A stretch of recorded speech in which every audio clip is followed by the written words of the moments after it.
Bismillahirrahmanirrahim. Assalamualaikum warahmatullahi wabarakatuh. Alhamdulillahi rabbil alamin, wa bihi nasta'in ala umuri dunya waddin. Wassalatu wassalamu ala asyrafil anbiya'i wal mursalin, ala sayyidina Muhammadin wa ala alihi wa sahbihi ajma'in, amma ba'du.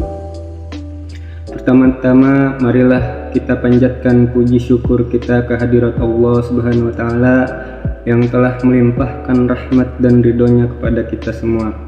Salawat serta salam tak lupa kita curahkan kepada baginda Nabi Muhammad SAW yang mana telah membawa kita dari zaman kegelapan hingga zaman penuh berkah ini.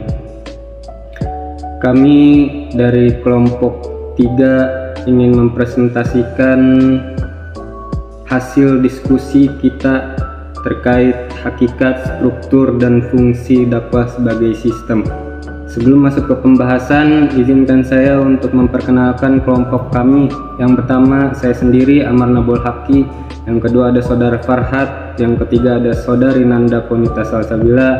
Yang keempat ada saudari Siti Sobaria. Yang kelima ada saudari Alvina Lulul Hamidah. Yang keenam ada saudari Hafia. Dan yang terakhir ada saudara Rafindra. Hakikat dakwah dapat dijelaskan sebagai upaya atau tindakan untuk menyampaikan pesan atau ajaran agama dengan tujuan mendekatkan diri atau mengajak orang lain kepada kebenaran dan kepatuhan terhadap ajaran tersebut.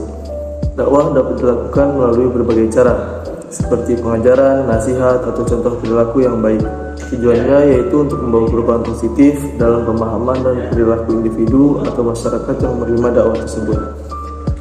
Karena hakikat dakwah adalah mengajak manusia kepada ajaran Allah Subhanahu wa taala, dakwah merupakan salah satu pilar terpenting dalam Islam. Tanpa dakwah, Islam tidak akan berkembang dan tersebar di seluruh dunia. Secara hakikat, dakwah Islamiyah merupakan aktualisasi iman yang dimanifestasikan dalam kegiatan manusia beriman dalam masyarakat melalui cara tertentu. Demi terwujudnya ajaran Islam dalam segala segi kehidupan, kegiatan tersebut sering disampaikan secara individu ataupun kelompok melalui berbagai metode dan sarana yang bertujuan memberi perubahan dalam kehidupan. Selanjutnya ada fungsi dakwah. Fungsi dakwah yang pertama, memberikan pemahaman agama. Salah satu fungsi dakwah adalah menyampaikan ajaran agama secara jelas dan benar kepada masyarakat. Ini mencakup pemahaman tentang ajaran-ajaran agama, nilai-nilai moral, dan tuntunan hidup yang sesuai dengan ajaran agama yang dianut. Yang kedua, mengajak dan mendorong perubahan positif. Dakwah juga bertujuan untuk mengajak individu dan masyarakat untuk melakukan perubahan positif dalam perilaku, moral, dan spiritual. Melalui penyampaian dakwah, diharapkan tercipta kesadaran untuk meningkatkan kualitas kehidupan dan mendekatkan diri kepada nilai-nilai kebajikan dalam agama. Fungsi dakwah juga bisa disebut sebagai sarana penyampaian ajaran agama kepada masyarakat. Melalui dakwah, para penceramah berupaya menjelaskan konsep-konsep keagamaan, hukum-hukum, dan nilai-nilai moral yang terkandung dalam ajaran agama tertentu. Tujuannya adalah agar masyarakat memahami dan mempraktikkan ajaran tersebut dalam kehidupan sehari-hari. Selanjutnya saya akan membahas fungsi dakwah yang kedua. Dakwah yakni mengajak dan mendorong perubahan positif.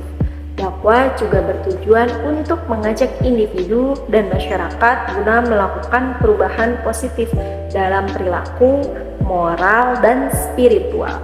Melalui penyampaian dakwah, tentu sangat diharapkan terciptanya kesadaran untuk meningkatkan kualitas kehidupan dan mendekatkan diri kepada nilai-nilai kebaikan dalam agama.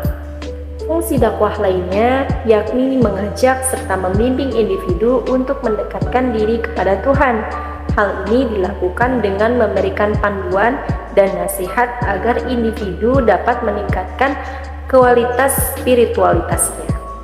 Dakwah juga berperan dalam membentuk karakter yang baik, memperbaiki akhlak, serta mendorong individu untuk menghindari perbuatan yang dianggap menciderai prinsip-prinsip agama.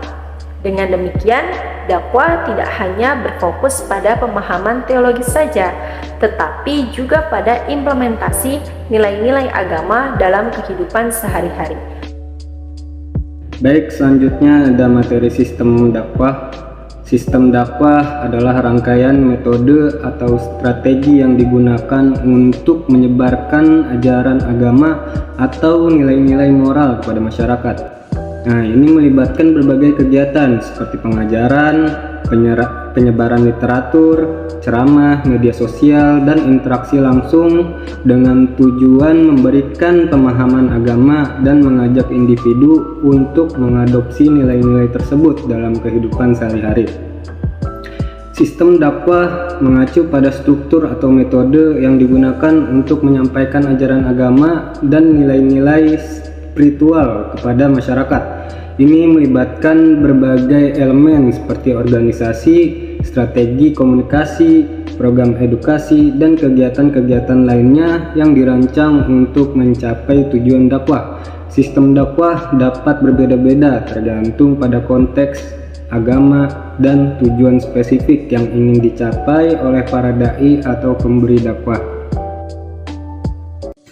Selanjutnya ada contoh sistem dakwah. Yang pertama ada ceramah dan kuliah, yang kedua media sosial, yang ketiga ada kegiatan sosial dan keagamaan. Berikut penjelasannya. Yang pertama, ceramah dan kuliah adalah melibatkan interaksi langsung antara pemberi dakwah dan individu, misalnya melalui konseling keagamaan atau pendampingan spiritual. Selanjutnya ada media sosial. Media sosial adalah pemanfaatan berbagai media seperti ceramah, buku, radio, televisi, dan platform online untuk menyebarkan pesan-pesan keagamaan. Selanjutnya ada kegiatan sosial. Kegiatan sosial adalah mengintegrasikan dakwah dengan kegiatan sosial seperti pemberian bantuan kemanusiaan, program kesejahteraan masyarakat, atau kegiatan amal lainnya. Lalu selanjutnya ada struktur dakwah dapat dibagi menjadi beberapa komponen. Yang pertama itu adalah kepemimpinan dakwah. Fungsinya yaitu memberikan arahan dan panduan kepada para pelaksana dakwah, dan tujuannya itu adalah menentukan visi, misi, dan juga tujuannya. Lalu yang kedua ada divisi pemahaman dan studi agama. Tugasnya itu adalah menyelenggarakan kajian, diskusi, dan juga pelatihan agama. Lalu fungsi dari divisi pemahaman dan studi Islam itu adalah memberikan pemahaman yang mendalam tentang ajaran agama kepada masyarakat. Lalu yang ketiga itu ada divisi komunikasi dan media. Fungsinya adalah menyebarkan pesan dakwah agar bisa tersebar luas. Lalu tugasnya itu menangani publikasi, media sosial, dan komunikasi dakwah. Lalu yang keempat ada divisi kegiatan sosial. Tugasnya itu adalah mengorganisasi kegiatan sosial atau kegiatan amal, kemanusiaan, dan pelayanan masyarakat. Lalu fungsinya ada membangun hubungan positif dengan masyarakat dan memberikan dampak yang baik dan dampak yang nyata. Lalu yang kelima ada divisi hubungan masyarakat. Fungsinya itu yaitu membangun citra positif dan memperluas jangkauan dakwah. Tugasnya menjalani kerjasama dengan pihak eksternal, media, dan lembaga lainnya. Lalu yang keenam ada divisi pemuda dan pendidikan. Tugasnya itu mengelola program dakwah khusus untuk pemuda dan pendidik para agama. Lalu ada fungsinya yaitu mendorong partisipasi pemuda dan memberikan pendidikan agama yang sesuai dan yang baik. Lalu ada yang terakhir yaitu yang ketujuh, divisi evaluasi dan pembangunan. Tugasnya itu adalah menilai efektivitas kegiatan dakwah dan merancang strategi pembangunan. Lalu ada pun fungsinya yaitu menjamin keseimbangan dan peningkatan kualitas dakwah. Ya, jadi struktur ini memastikan adanya koordinasi dan spesialisasi dalam melaksanakan kegiatan dakwah, sehingga pesan agama atau pesan dakwah kita dapat disampaikan secara holistik dan efektif kepada masyarakat yang lainnya. Jadi kesimpulannya adalah hakikat dakwah adalah menyampaikan ajaran Islam dan mengajak manusia untuk mengenal dan mengamalkan ajaran tersebut. Tujuan utama dakwah adalah untuk membimbing umat menuju kebaikan, kebenaran, dan keselamatan akhirat. Metode dakwah dan media dakwah erat kaitannya. Pemilihan metode harus sejalan dengan jenis media yang digunakan untuk mencapai efektivitas maksimal. Pentingnya metode dan media dalam menyebarkan pesan dakwah. Penggunaan pendekatan yang bervariasi dapat mencapai sasaran dakwah yang lebih luas dan beragam.